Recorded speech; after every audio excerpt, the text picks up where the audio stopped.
and foremost, I'd like to thank you for coming on the show. Really appreciate that. Yeah, absolutely. Mm. So where are you located? I'm in Phoenix, Arizona. Okay. How are things there? Are things opening up pretty well? Yeah, it's kind of interesting.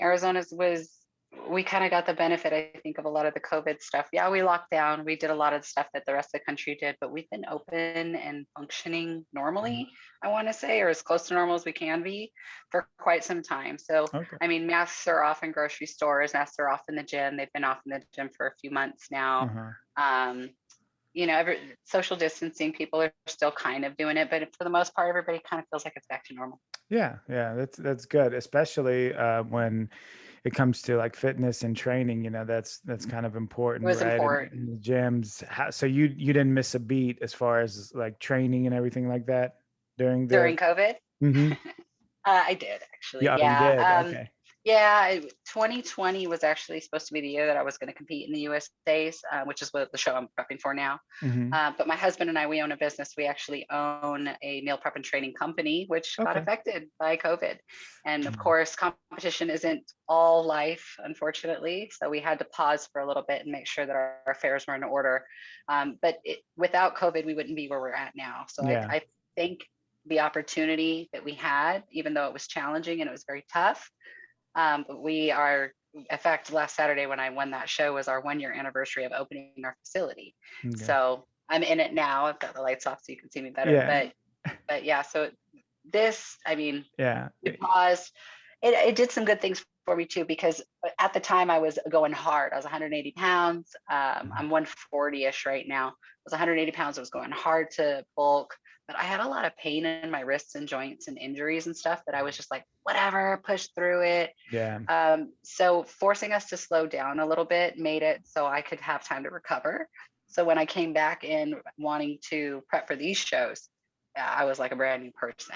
So it was Yeah. helpful. Yeah. That's interesting because it's like you always get, even if you don't have like major injuries, which I personally haven't like suffered any kind of like major tears or anything like that. Thankfully, me neither. Yeah. Yeah, that's good. Yeah, but you always have like these like little like things that bother you, and they seem minor, right? Like in comparison to like a pec tear or something like that. But it really affects you. Like it's hard to lift, it's hard to like function.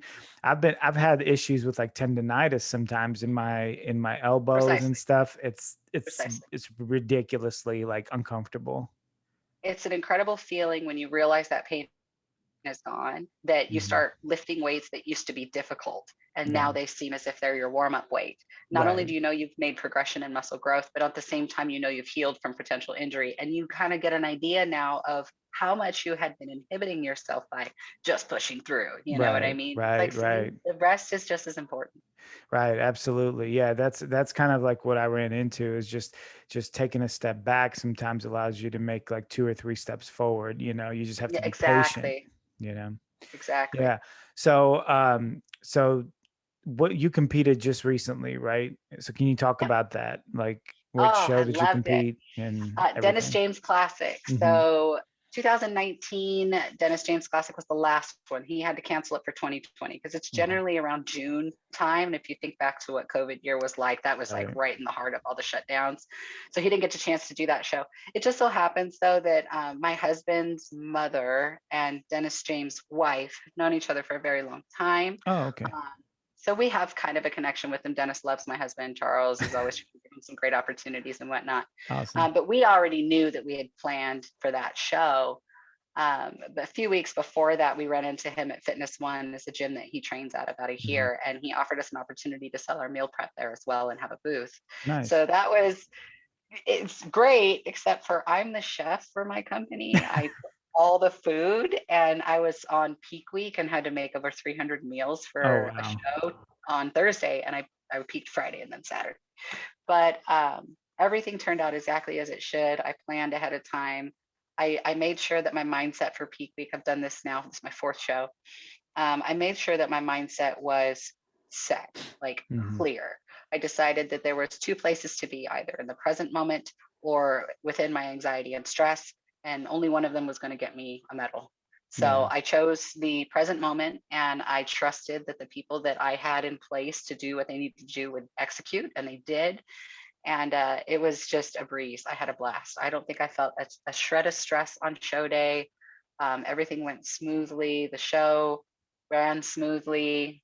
I had a great time. It was just kind of fun. Yeah. How did the show end So with, I won. okay. Us? I won everything I entered. So I did women's physique and women's figure class B, so I'm about 5'5". Hmm. Women's physique, it's pretty common local shows. Of course, the class is not that big, so there was only one class, Right. myself and one other lady. Hmm. So I won that. So I received that medal, and then shortly after I went up for my figure and won that class, and then also won the overall. So Awesome. So that's, I mean, that's, that's some pretty impressive to win two different, divisions. That's something to be really, commended for. What do you think about as far as like going on, in your future competitions? Are you going to like choose one or the other? Are you going to try to yeah. compete in all of them? So when I first started competing, the goal was to become pro as figure. Hmm. But that was from my perspective 3 years ago when I had much less muscle. Hmm. We're in a unique place right now where I have enough muscle that I can kind of float the two divisions, but Hmm. I know that my path is growth. And so eventually I'll end up in women's physique. So Yeah. that's the goal. Yeah. So yeah, I mean, and that's one of those divisions now that are kind of been like really opened up, especially with Shanique kind of retiring, and there's Yeah. new girls coming up. So that's like the division that's really blooming right now. Figure is kind of set. I don't see anybody really cracking that top three, top five. I mean, they No. might interchange here and there, but But not, I mean, between Nadia and Sydney, and then right, whoever decides to come up in between those two, Jessica Padilla's got a great physique. right, right. They're pretty solid and seasoned in Yeah. those. Yeah, it's tough unless some crazy athlete comes out of the woodwork, but Yeah, I don't foresee that happening. So me yeah, either. so physique is your route, huh? Yes, I feel Yeah. like physique's kind of redefining itself now that bodybuilding's come back onto the scene for Hmm. women.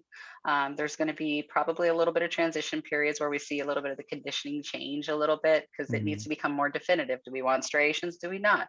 We want Hmm. separation, but how much? How dry? Right. How full? Right. So there's going to be of like an evolution, I think, of the division, but I'm happy to be a part of it. And I like the way we're going. Somebody mentioned, I did an interview yesterday, that it's almost as if women's physique is turning into the classic bodybuilding for females, that we are Yeah, I could see that. more classic lines, more fluid posing, something with more of an art to it. And I Hmm. like that. So I support that idea and that concept for physique. Yeah, let me ask you this: Do you think there's an issue of consistently like getting bigger to where you're starting to kind of like blur the lines between like bodybuilding and physique at some point? Or are you, I guess, a proponent of like bigger women's physique? Or are you a proponent of like a little less muscle? Stay away from that bodybuilding area, Um, I'm more, I look at the athletes, it's not too much, too little, too this, too that. It's, are you balanced? Hmm. You know what I mean? And that's what I think a women's physique competitor should really have, is balance. And that, I think that there's plenty of room to grow in the division for women to do that, because legs, my goodness, can't tell Yeah, you how many local leg shows or local physique shows that I see these legs come up, and like, you got to figure out how to get that conditioning down. You have to, because until we get consistent conditioning across the board, it's really difficult to tell whether or not you're too big or too small. Because right. I've done this before where I won physique and figure over. I did it in 2019 at the Ultimate Warriors at Muscle Contest San Diego. Hmm. And the very common comment that I get is when they post my photo is, she's not figure, she's physique. She's too shredded for figure. She's too shredded for figure. And I said, well, I can appreciate where that comment comes from. But at the same time, that also means that there wasn't anybody else conditioned with me to take Right. that from me. Right. So there's the problem, right? We need to figure out what the process is to actually get stage ready. And Mhm. from that point, now let's balance the physique. Yeah. Um, there's enough room to grow in women's physique for that. Because I think a women's physique competitor could be a tall lady, have a lot of muscle, have a tiny waist, but be really super shredded and conditioned and do very well. But she could probably do very well in bodybuilding as well. I think there is a clear definition once you get into women's bodybuilding on quad size and upper body size that is just okay, it's clear that you're a bodybuilder now, kind Right, of thing. right, right. But that I feel like is more obvious. And so, Yeah. Yeah. I think it's just like you said, the muscle size, the width of the women, just overall space they take up, so to speak, is a little well, more in and then bodybuilding. posing. So that's Right. the other half of the thing too. One of the reasons that I'm so fluid in both divisions is because the posing is different, and I respect the fact that there are Mhm. certain types and techniques of posing that will make my physique appear softer or harder, Right. or it'll make it appear smaller or larger, depending on how big do I open up, how small do I Yeah. stay closed, to like how do I want to maneuver that. And that's really what it is. I mean, at the end of the day, we're an entertainment industry and you're putting on a performance, Right. so you need to take all of the practice and performance into play when you're doing those things on stage, and know your division. What does that division look for? Okay, emulate that. Now, Yeah. next division. What does that division look for? Emulate that. You Right. know? Yeah. No, that makes sense. Yeah, I find it interesting that like it really, there's two things, to your point, there's two things that you really can control, the day, like of the show. It's like, it's Know how. where you're going with this. Right. Yep. Well, how one thing I was thinking is all shows are kind of one on conditioning, right? And then the other thing is just the presentation, the posing. It's like you get the day of the show itself is like the only thing you can really control is the posing. And a lot of times like that's a art that's kind of lacking. And I really think It's what it's they don't lacking in practice. most. Yeah, it's in most divisions it's lacking, not just That's across the board, male, female, right. everybody. Right. Even open bodybuilding, which has been Hmm. around like the longest, really Hmm. lacking overall. Now, of course, there's guys that are amazing at it, but, Yeah, overall, it's but they stand out, don't they? Because they they do. do, they do, and it's like if you look at '90s bodybuilding, it's posing that was a lot more interesting.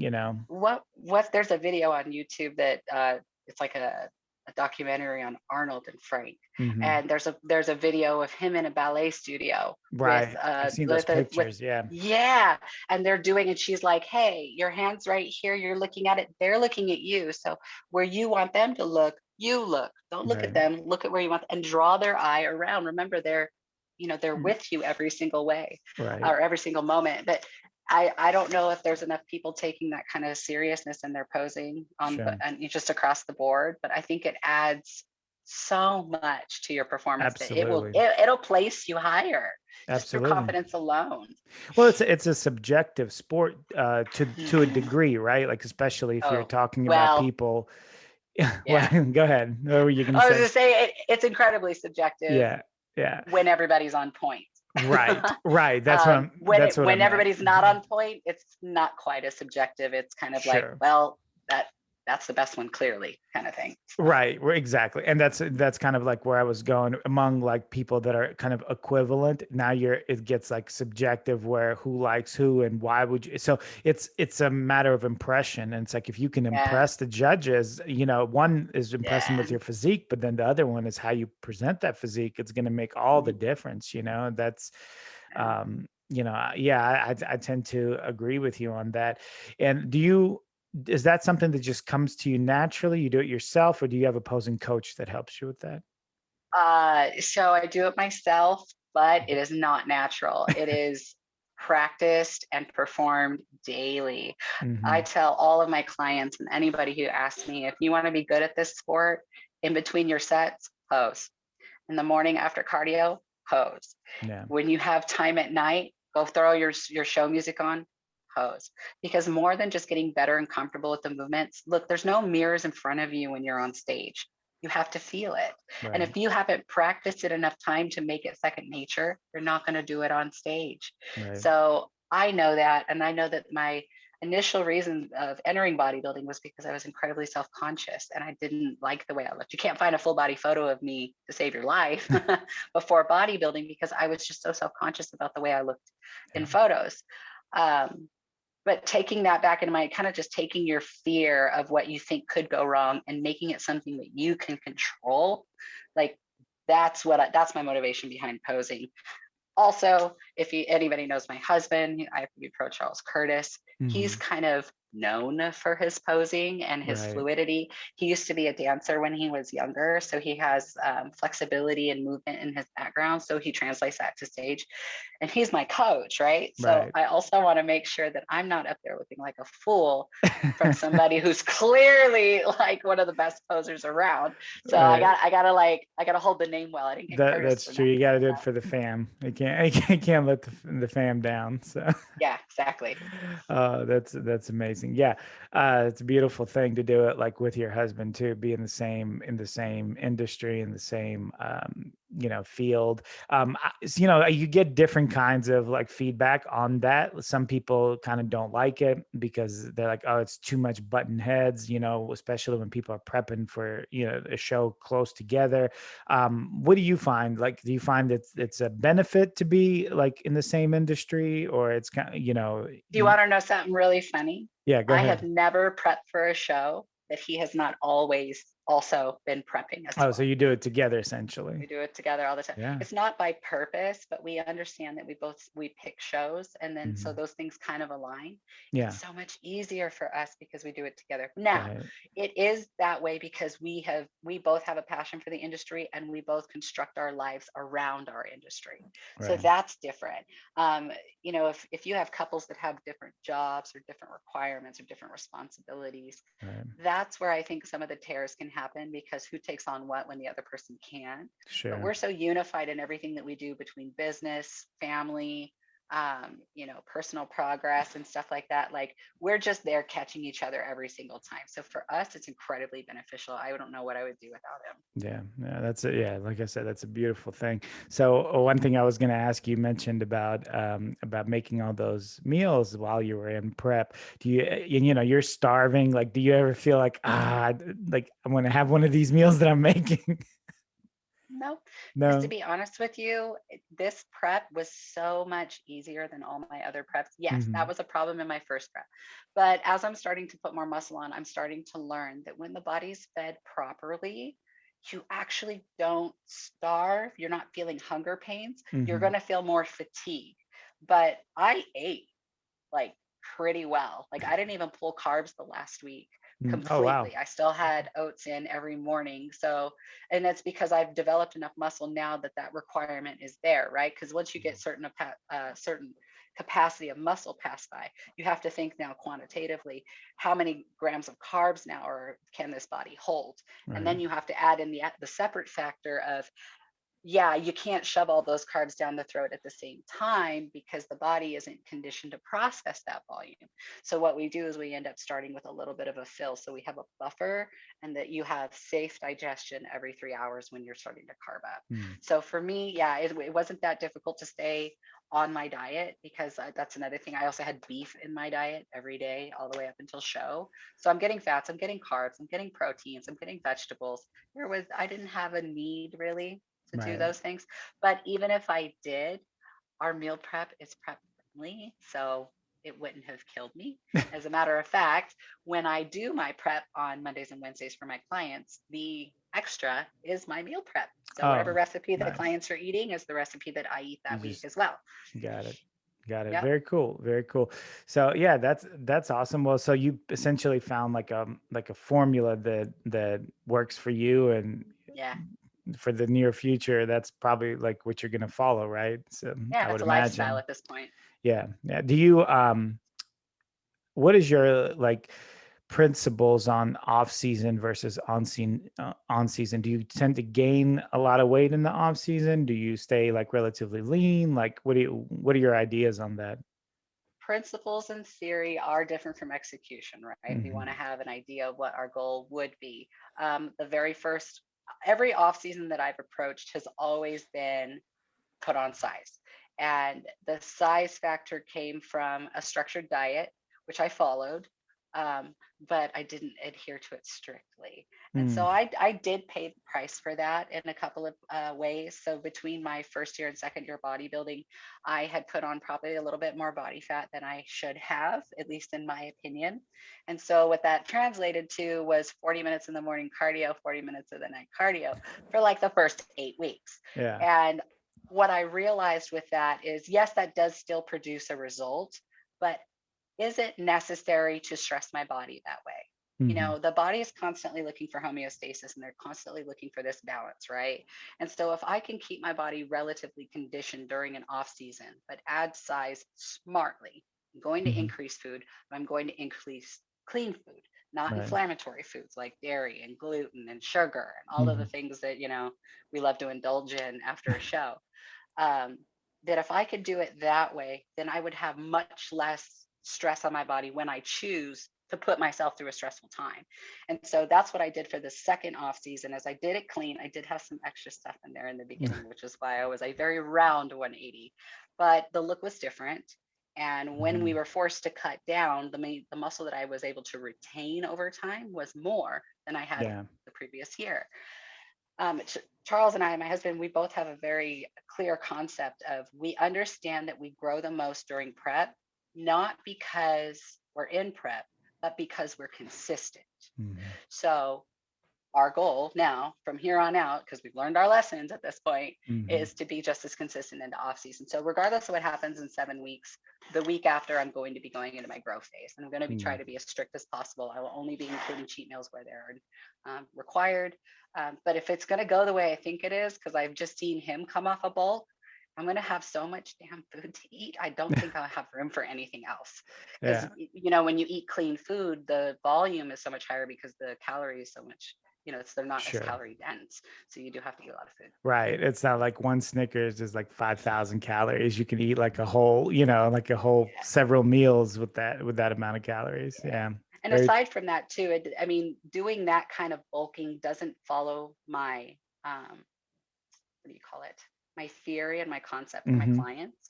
I'm Hmm. constantly trying to bring people off of dairy, trying to bring them off of gluten, trying to show them why excess salt is ruining their blood pressure. The sugars that are involved in their life, why this is causing such anxiety and depression in their life from food that they're putting into their Yeah. body. So if I don't actually practice those things, my efficacy as a coach goes down. So Right. being able to keep my mind clear, keep my body healthy, helps me financially as well because that is growing my base for clients and I'm getting more Right. transformations and I'm just making a bigger impact. Right. And it's interesting because it's like even if you like when I was younger and I would have a lot of guys around me that bodybuild and so forth, and I was learning. A lot of times you'll hear people say, and I don't know if this happens among women, but among men, they say, "Oh, I've gained this much weight. Oh, it's like in a good way, right? Like thinking, oh, I gained muscle, but in reality." All they were really gaining is body fat. That's they were And just seeing water. this, yeah, and water, and Yeah. and seeing the scale go up. And it's like, and eventually when they would cut that weight off, there wouldn't be any progress. So you're absolutely right in that sense. It's like putting on the quality muscle is so important because it's like, because your mind can get tricked by the scale. It can get tricked the opposite way, but it can also get tricked by going up. So Oh, the scale is my biggest freaking like enemy in my office. I swear, because the ladies won't put it away. Why is my weight not changing? Why is my weight not changing? It's been 6 weeks. yeah, I lost so much weight in the first 2 weeks and now it's not changing. I said, why are you looking at the scale? yeah, Didn't you have to buy a new pair of pants last week? Didn't somebody tell you last week that you looked great? Didn't right, you feel like the clothes were fitting differently? Okay, your weight doesn't have to change for your physique to change because you have to understand composition includes more than just muscle. It right, includes body fat, bone, organs, water, it's everything, you know? right, And so right, that the weight on the scale is you're literally only your gravitational pull on this earth. That's the yeah, only thing it's going to tell you. It's like 5 pounds of feathers, 5 pounds of lead, which is going to fit into your pocket. right. Okay. Which one Good weighs more? analogy. Yeah, They weigh the same, you know? right. Um, that's where you see that photo go around with all the different ladies' heights, body types, or whatever, and that Hmm. they're all the same weight.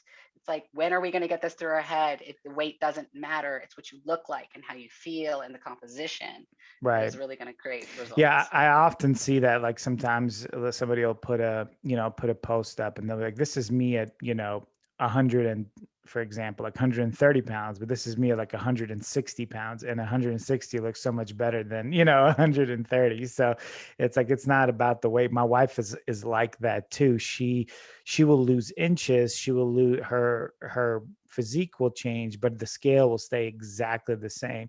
And then you know what? Occasionally, she'll drop like Little 5 bit, or 10 pounds. Like little just bit. just like One that, and a you half know? to 2 pounds a week. Right. That's not a lie. That's what they told you. That is correct. One and a half to two Absolutely. pounds a week, except for when you're in the de-inflammation period, when you're removing all of the stuff that's causing the bloating and the water retention.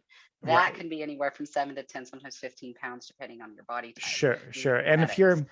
And if you're a person that eats a lot of carbohydrates, and then like let's say that your diet now revolves It's like under around 100 grams or something like right, that. then Yeah. you're going to drop a lot of water weight, right? Immediately. So just because one molecule of carbs, you know, carries molecules of water with it. So, Yeah, your you know, glycogen's getting depleted out of your muscles, so they're yeah. not as full either. Yeah, absolutely. Yeah, Yeah. the weight game is such a tricky thing because I what's funny is when you talk about that in the male industry, I deal with a lot of male clients as well Hmm. because my husband has a lot of athletes, Sure. and their check-ins are just, oh, I'm gaining this much weight, I'm getting this much weight, and it's like, dude, no. But check out your photos. Like, look at Right. your love handles now. Look at your face. Look Right. at your That's where the neck. weight is. Yeah. Yeah, that's where your weight is. Are you happy about that? That's not going on stage with you, man. Yeah. Clean your diet up, get the cardio in, and let's get back on track. Yeah. So yeah. So just to pivot to a slightly different topic, I was going to ask Yeah. you, what made you decide to have such bright hair colors? I see this one in your pictures prior. I believe it was. I'm a little bit colorblind, but I believe it was red. You had before. So what made you decide to go that way? Because in bodybuilding, like they tend to They told me not not to. right. They tend to not They like that kind of told me stuff. not to. So. Um, so I'm a bit of a rule breaker. I didn't used to be. I grew up very conventional. I was a musician for a short period of time. One Hmm. of the things that I always told people is that I envied the jazz artists Hmm. because they were able to do what's called ad lib. Yeah. They could know their tone so well, their key that they're in, and they could just create all of these beautiful things out of it. But I was so conventionally trained and construct mind, box trained, that I needed music in front of me in order to perform well. I was good, but I just didn't have the creativity there. There's so much inside of me that I had still going, so much like fun, creative things. But what I call it programming. This is my upbringing. My programming was no, no, don't be too loud. No, shh, in the corner. Seen, not spoken. What's the thing where they tell the children, you speak when spoken to, kind of Mm. thing. I adopted that and I did that very well. But I always had an itch to have something different. And for the longest time, since I was like 11 or 12, I had dyed my hair. And but what I would do is I would take a red tone and throw it over my brown tone. And it would look brown on the inside when I was indoor lighting. But when I'd go outside, it'd light up super coppery and fiery. And everybody would always love that. But when I met my husband, who is tatted head to toe, piercings, like all the fun Mhm. things, um, he's here right now. He's checking his weight. um, I told him, I was like, I've always wanted the bright red hair. And he's like, let's do it. I was like, Yeah. but I don't know, like what happens if it looks bad? And he set up an appointment for me at a hairstylist to go get it done. He surprised me with it. Mhm. She all but tried to talk me out of it. Don't want to charge me like $700. We got out, got into the car, and he's like, did you do it yourself? I said, well, I Mhm. don't know. I don't think I could bleach it myself. He's like, I'll help you. So he helped me. I still have the videos. He's helping me bleach my hair that first round. You go from brown to blonde. It's very scary. But that first couple of reds that we did, and it got brighter and brighter and brighter. And then Mhm. the feedback that I got from that was more positive than negative. And so Yeah. I was like, you know what? I'm just gonna do it. I'm gonna do it. And I had a breast augmentation surgery in 2019 at the beginning of it. And my surgeon, who is a competitor, reached out to me and said, hey, I know this other girl who had red hair and she just did the Arnold and she placed really bad. They told her hair sucked. And I Mhm. was like, yeah, but I watched that show and she didn't smile ever. So I Right. think maybe there was something else involved with that the stage presence wasn't there. And so if you're going to do it, man, you better rock it. And I told everybody who basically said, don't do the bright hair color on stage. I said, you know what? If they place me lower because I have bad hair color that they don't like, then they're going to look like a fool because I'm going to come in with such an amazing conditioned physique. I'm going to do everything. I'm Mhm. going to pull out all the stops. I'm going to develop everything to be my best. So that if you place a physique that looks worse than mine above mine for a hair color, the Right. judges are going to be the ones that look a little bit silly. And I'm okay with that. Mhm. I'm okay because yes, we're a character on stage, but I want that character to be fluid in my life. When they Right. see somebody on stage, I want them to see that person in front of them when I come off stage. And wow, she's the same person. Oh my gosh, she's just as bright as her hair. And what's really cool is that after the show, I actually got approached by the photographers from Wings of Strength, and I did a photo shoot the next day at Hmm. their headquarters, which just happens to be here in Phoenix. And at the end of the photo shoot, both photographers said, "Don't change your hair. Hmm. The look is perfect, and people will be looking for you." Dan Ray, the photographer, for a lot of the shows, he did a shoot with me in Miami after nationals. He said the same thing. He's like, Yeah. "Yeah, they'll remember you because of the hair." He's like, "You just keep coming back. They'll remember. They'll remember." And I thought that's an important piece. Like, I need to stand out if I'm going to stand out at all. And if this is the way that I do it, then I'll do it.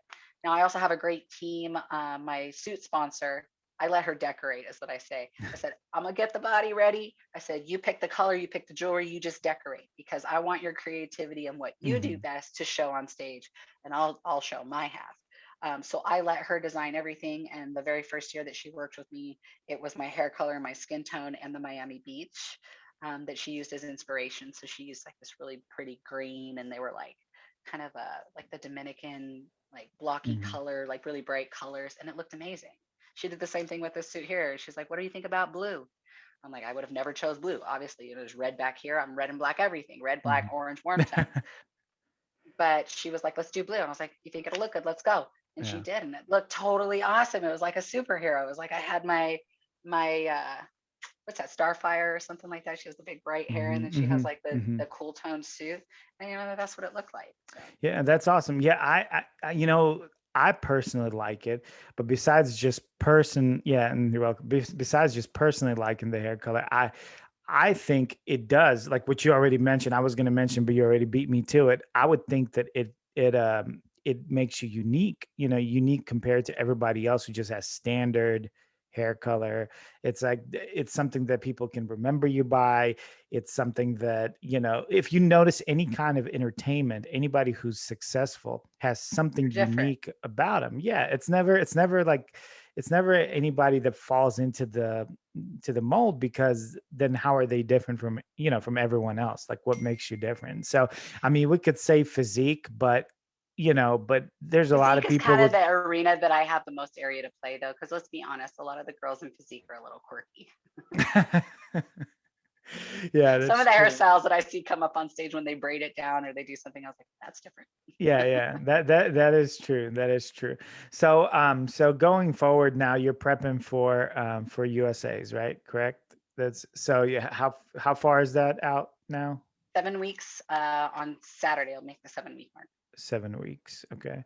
And so at this point, everything is going, to plan as Right as expected. planned. Yeah. Yeah. The first week here afterwards, of course, the first week after a show is always the most scary because you're not quite sure if the water's going to stay, if it's going to, Hmm. when it comes back on, is it going to be too much? How am I going to handle the rebound? Because of course, when you dry your body out that much, of course, the balance wants to swing back the other way. And the first show that I ever did, think I gained like 30 pounds in about 4 days. Oh, from the Um, rebound. Mm. yeah, but I mean, of course, when I got home, I was doing nothing but putting Reese's in my mouth Right. like a train. Like it was Reese's. Like we bought the big bag for the show, right? And so it had to be gone by the time we got back. And I just, for some reason, thought that was important. Um, but this time, and even the 2019 show last time, like there was a clear focus goal right afterwards. So we got right Mhm. back on diet, and I started thinking about my body as just being healthy overall. And so this past week, it's just, I mean, we do a carb cycle. It's pretty common for me. It's Mhm. what works well on my body. So all we do is we take the same program and we just increase carbs a little bit. Obviously, Mhm. we're in a very unique position because we have an ability to kind of put more muscle on, because when the body's depleted and bounces back, it wants to lay muscle on Right. healthily. Um, so yeah, so we're just doing that. We're just basically going to rewind the clock 8 weeks. He does said he wants me a little bit tighter for the next show, and I agree. I think I could be Mm. a little bit tighter for the next show. So that'll be the goal there. And we're going to try to add a little bit of size to my legs, hamstrings, a little bit of width to my back, and make the shoulders pop a bit more, which I think is totally accomplishable in 7 weeks. So, You say you carb cycle. What do you when you say carbs? Because some people say carb cycle and it could mean a totally different things. yeah, What do you yeah. mean when you say carb cycle? So carb cycling for us, I have a specified diet. So meal 1, 2, 3, 4, 5, and 6. And of those meals, 4 or 5 of those meals have the carbs included, and we're just including starchy carbs, right? So Mhm. rice, potatoes, oats, and things like that. I don't like to count the vegetable carbs because that just gets too crazy, and it doesn't do the same thing to the body. Right, right. My theory is, look, if you're not going to use a vegetable to carb up, it's not the kind of carb you need to monitor when you're worrying about muscle glycogen, right? Hmm. Absolutely. So um, so for carbs, cycling for us, so like on one day I'll have carbs in meal 1, 2, and 3. On the second day I'll have carbs in meal 1 and 2, and then the next one, and then the following day I'll do meals 1, 2, 3, and 4, so that the grams of carbs per day vary from, let's just say, 50 grams all the way up to 221, which is my high day. Mhm. And your training stays heavy the entire time, or do you kind of taper We it down do. as? You mean as like the show comes Yes, close? as you prep closer and closer to the show. We pretty much keep everything about the same until the last week, until it becomes the depletion time. Hmm. We're always in the phase for growing. So we're in that 8 to 12 rep range. We're in that moderate to heavy, but I listen to my body. Um, when I know I have the carbs and the energy to push, I try to put my heavier compound days, like my high day on Friday. Today, I'll be doing a compound workout today, something like back or legs or Hmm. something that requires a lot of energy. But if it's doing something like shoulders or arms, I can do a lower carb day. So I place my training days appropriately. But the training really doesn't change until the last week. And then, of course, Got it. we cut out legs 7 days before. And, the first 3 days we're just doing burnout, lightweight, heavy, heavy, like high rep, but low weight. Mhm. Do you have like any um, unique ways of getting that last day that now the word is completely Like slipping show my ready, mind. Yeah, like the peak. yes, peaking. Sorry, for some reason, English second language. Yeah. So, It's kind of funny. If I had to tell you the secret, and this is so many people are gonna be like, no, we don't use salt until really. peak. Yeah, Mhm. so my diet on a regular is low sodium. I don't add salt in anything. The only salt or sodium that I generally get in the mass quantity comes from my egg whites, because egg whites do carry quite a bit of sodium in them. But we don't do salt. That's partially because my husband is of mixed ethnicity. He's half Black, Japanese, and Mm, Filipino.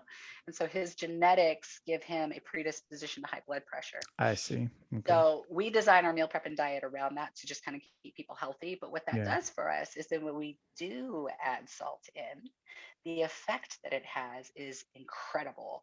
So Mm, we'll do no salt, no nothing, and then that Friday night, we get our burger and fries, right? Super salty, mm. super fatty, and all the things, and the body just sucks it all up. It's like, oh my god, where's this been the whole time? And just, Yeah. and you just go right into place. The skin is tight, the vascularity is there. And then we Amazing. push salt again a couple of times the show day, kind of like another burger before the show, depending on whether Yeah. the athlete can handle it or not in terms of muscle capacity. Um, Hmm. but That's yeah, so I think our key is salt. Mhm. Yeah, that's interesting. I'm always interested in these like little last minute things that people do that works for them, you know. So it's pretty amazing. Because what So is it? Ronnie did the vodka that one year or yeah, something. yeah. It was who was it? It was no, it was Levrone, I think, did Yeah, the vodka shots and stuff for like yeah. coffee and vodka or something like that. Maybe Mhm. somebody else did as But well. I that's don't when know. Ronnie won. As he went to his room, he's like, "Man, why do you keep doing Yeah, me all that's the time?" right. That's And he's right. like, "Here, take Yeah. a shot." He got him all wasted or whatever. The next day, he was so dry. Yeah. Which is It's funny because hilarious now because LeBron is now not like doesn't drink at all. Like I think from my understanding, he's like completely sober for years. So which is yeah, good for him, you know. So yeah. yeah, Everything in moderation, right? absolutely, absolutely. So just to kind of wind down, so let's say you do well, you know, in the USA's, like what's the plan for you in the future? End of 2021, 22, that kind of thing. So we're not done. Clearly, we're just Hmm. getting started. My husband and I both feel like our career is just now starting to take off bodybuilding. Right. Um, Regardless of what happens at USA's, no matter where I place, the first thing that we're going to do is kind of what we did for this show. We're going to go right back into strict dieting with a plan to grow. If he feels like my body can handle it, and we'll know more as we get closer. If he feels like I have a capacity to do another show this year, another national one, we Mm, might. If that's the outcome, if I don't win. Um, if I do win, it's same thing. Strict dieting, yeah. we got to grow, because then the next show is a pro stage, right? And I Right. know that there needs some work done before I'm able to hang with those girls. Because I'm not trying to go to my first pro show and place last. I Sure. definitely want to at least be in a first or second call out. Second Right. call out, I'm going to be optimistic, be realistic.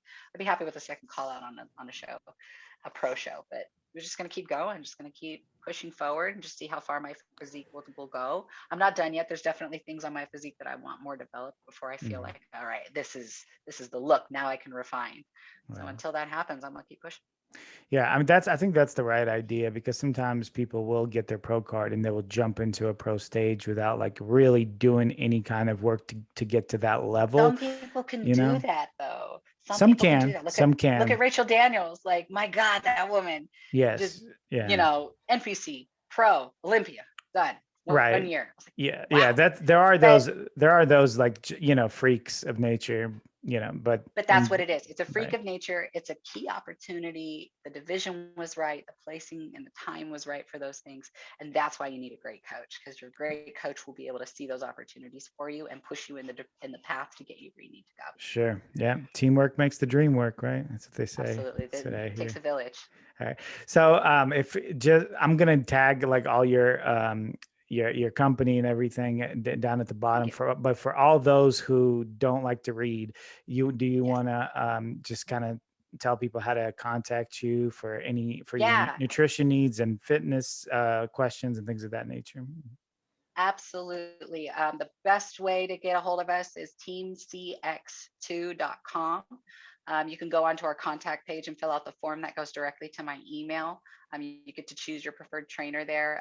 It also has links to our Instagram there. My personal Instagram, liz.curtis 2.0. I think it's underscore Mhm. 2.0. You'll see that down there. And then cx2.fitness is our business Instagram page, and we're very active on there. So if you ever Got want it. to just kind of interact with us, check out our stories. Are active all the time. We always got our clients on there. We're always training on there, posing, and we do. Charles and I both do posing videos and stuff from time to Got time, it. so we have that stuff there too. Awesome. That's beautiful. That's beautiful. Well, Elizabeth, thank you so much for your time. I greatly appreciate it, and Anytime.